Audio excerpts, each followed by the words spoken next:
আসসালামু আলাইকুম। হ্যালো বন্ধুরা, নূরজাহান কিচেনে সবাইকে স্বাগত। আমার আজকের রেসিপি লোটে শাকের চচ্চড়ি। তাহলে চলো ঝটপট রেসিপিটা বানিয়ে ফেলি। প্রথমে গ্যাসের মধ্যে একটা কড়াই বসিয়ে সামান্য তেল দিয়ে তার মধ্যে আমি কয়েকটা বড়ি দিয়ে দিলাম। এটা হচ্ছে কলাই বড়ি।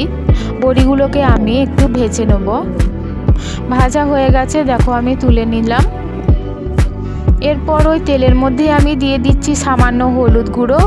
হলুদটাকে তেলের সাথে মিশিয়ে নিয়ে আমি বেগুনগুলোকে ছেড়ে দিচ্ছি এর মধ্যে। সামান্য লবণ দিয়ে আমি বেগুনগুলোকে ভালো করে ভেজে নেব।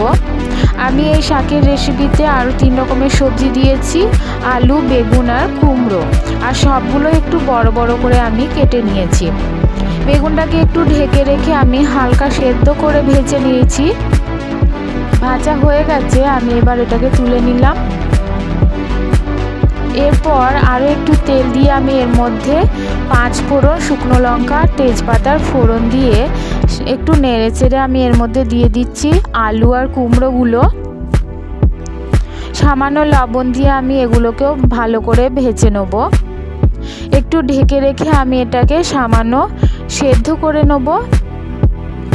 দেখো হালকা সেদ্ধ হয়ে গেছে, আমি এর মধ্যে দিয়ে দিচ্ছি শাকগুলোকে। শাকগুলো আমি ভালো করে কেটে ধুয়ে জল ঝরিয়ে রেখেছিলাম। সব শাক আমি এর মধ্যে দিয়ে ভালোভাবে আমি মিশিয়ে নিচ্ছি।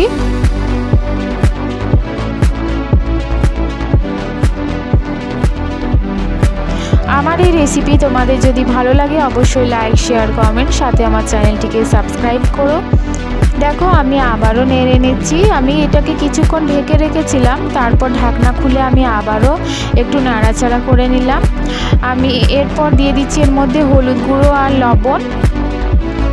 এটা দিয়ে ভালো করে আমি নেড়ে চেড়ে এর মধ্যে আবারও একটু জল দিয়ে দিলাম। জলটা দিয়ে আমি কিছুক্ষণ ঢেকে রেখে এটাকে রান্না করে নেব।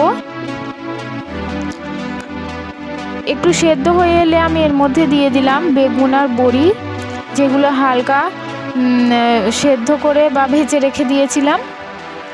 এটাকেও আমি দিয়ে কিছুক্ষণ ঢেকে রান্না করে নিয়েছি। এরপর দিয়ে দিলাম কাঁচা লঙ্কা একটা আর সামান্য চিনি। চিনিটা দিয়ে আমি ভালো করে নেড়ে নিচ্ছি। আর সবশেষে দিয়ে দিচ্ছি এই সিক্রেট মশলা, যার মধ্যে আছে মৌরি, ধনে আর শুকনো লঙ্কা ভেজে গুঁড়ো করে নিয়েছি।